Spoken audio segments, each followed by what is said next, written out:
दुर्भाग्यपूर्ण घटना है, ऐसी घटना नहीं होनी चाहिए। और उत्तर प्रदेश में योगी आदित्यनाथ जी की सरकार है, कानून का राज है, कोई भी गलत करेगा उसके खिलाफ कार्रवाई होगी। और किसी को भी कितने ही पहुंच रखता हो, चाहे वो मिनी मुख्यमंत्री रहा हो, कहा जाता रहा हो, चाहे वो अपने को अफलातून हो, कानून अपना काम करेगा, उसके खिलाफ कार्रवाई होगी। क्या वजह है सर, सपा में ही इस तरह के प्रकरण ये लगातार सामने आ रहे हैं? पहले अयोध्या में सेम प्रकरण, अब कन्नौज में सेम प्रकरण। अब तो ये बात सपा के नेताओं से पूछिए कि भाई सपाइया क्यों आ रहे हैं। ये बात तो सपा के लोगों से पूछिए। अब सपा के नेता तो अयोध्या के मामले पर नार्को टेस्ट कह रहे थे कराने के लिए ना, तो यहाँ डीएनए टेस्ट कराने तो यूं थे करा लें, यहाँ भी डीएनए टेस्ट करा लें।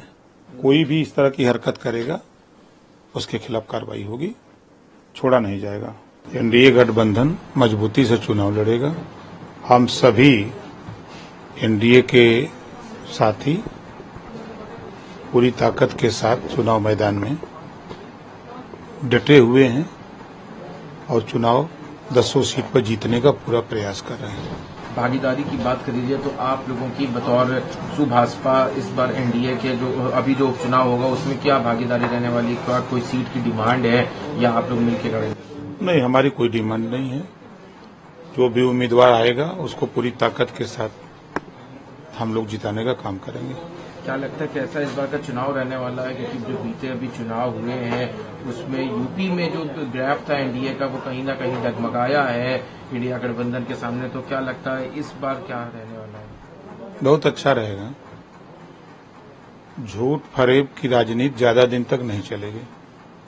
कांग्रेस कार्यालय पर लोग चुनाव के बाद घेर लिए, खटाखट वाला, झटाझट निकले और खटाखट पहुंच गए कार्यालय और रोते बिलखते लौट के घर चले गए। संविधान खतरे में है, दुहाई देने वाले लोग आज सामाजिक न्याय समिति की बात नहीं कर रहे हैं। कभी समाजवादी पार्टी के नेता की जबान से ये नहीं निकलता है कि सामाजिक न्याय समिति की जो रिपोर्ट है उसको लागू क्यों नहीं किया जाता है। सुप्रीम कोर्ट के फैसले पर उस पे अमली जामा पहनाने के लिए हिम्मत नहीं है बोलने की। एक सवाल और है, अभी इस पूरे चुनाव से मुताल्लिक जो सक्रियता है वो बीएसपी की बढ़ गई है। मायावती ने परसों भी प्रेस कॉन्फ्रेंस करी थी, कल एक बड़ी बैठक बुलाई, उस बैठक में जो पूरा चुनावी समीकरण है उस पर चर्चा हुई। 3 से 4 सीटों पे उनके कैंडिडेट भी एक तरह से फाइनल हो गए। क्या लगता है कि इस बार क्या मायावती का एक बिल्कुल नया रूप जो अभी 2024 में बात करी जाए, जो 2022 में नहीं देखने को मिला, इस बार बीएसपी की बहुत मुखरता से चुनाव में आने वाली है? देखिए, उनकी पार्टी है, स्वतंत्र है, लड़ना न लड़ना, लड़ रही हैं, अच्छी बात है। बसपा अगर चुनाव लड़ रही है तो अच्छी बात है। कम से कम उनके वोटर जो तितर बितर होते थे चुनाव न लड़ने की वजह से, तो वो इकट्ठा रहेंगे। अगर इकट्ठा हो जाएंगे तो क्या एनडीए को नुकसान नहीं होगा उससे? नहीं, उसे सपा को नुकसान है, सपा कांग्रेस को नुकसान है। तो वो वोट ये लोग संविधान खतरे में बताते हैं तो वो खतरा टल जाएगा। खटाखट जो देने की बात किए थे, अब जनता सवाल पूछ रही कि कहा भैया झटाझट हम लोग घर से निकले, फटाफट आपने ललकारा और लौट के हम लोग चले गए तो फिर आ गए दरवाजे पर।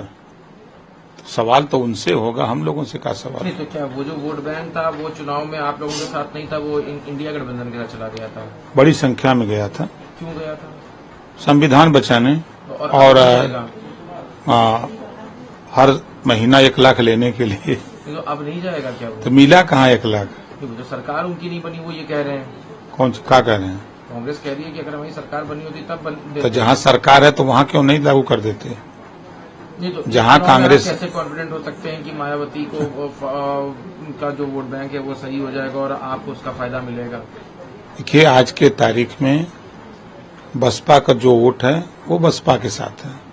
बसपा के चुनाव न लड़ने की वजह से भले वो वोट इधर उधर चला जाए, लेकिन जब बसपा चुनाव मैदान में आती है तो वोट अपने जगह स्थिर हो जाता है। यानी कि बीएसपी चाहे जितने एक्टिव मोड में रहे, फायदा एनडीए का होगा? 100% होगा। 10 में से क्या समीकरण रहने वाला है? हम लोग पूरी कोशिश में हैं। क्या टारगेट? 10 में 10, 8, 9? कोशिश 10 पर कर रहे हैं, जनता मालिक है। सवाल और है, अभी जो कोलकाता से घटना सामने आई है जिसमें एक रेजिडेंट डॉक्टर के साथ गैंगरेप किया गया, उसके बाद वहां पे हालांकि जांच वगैरह अभी शुरू हुई है, लेकिन ये एक नेशनल इंटरेस्ट का मामला बन चुका है। अभी कई जगह पे डॉक्टर्स ने इसको लेकर विरोध प्रदर्शन भी किया है, कई जगह कार्य बहिष्कार भी है कि इस तरह की घटना कोलकाता में हुई है, जघन्य अपराध है। ऐसी घटना की हम निंदा करते हैं, ऐसी घटना नहीं होनी चाहिए। उसमें जांच टीम गठित हो गई है, जांच के बाद जो रिपोर्ट आ रही है, और केंद्र सरकार भी उस पर निगाह लगाए हुए है, राज्य सरकार भी उस पर वहां की निगाह लगाए हुए है। दोषी को बख्शा नहीं जाएगा, उसके खिलाफ कड़ी से कड़ी कार्रवाई होगी।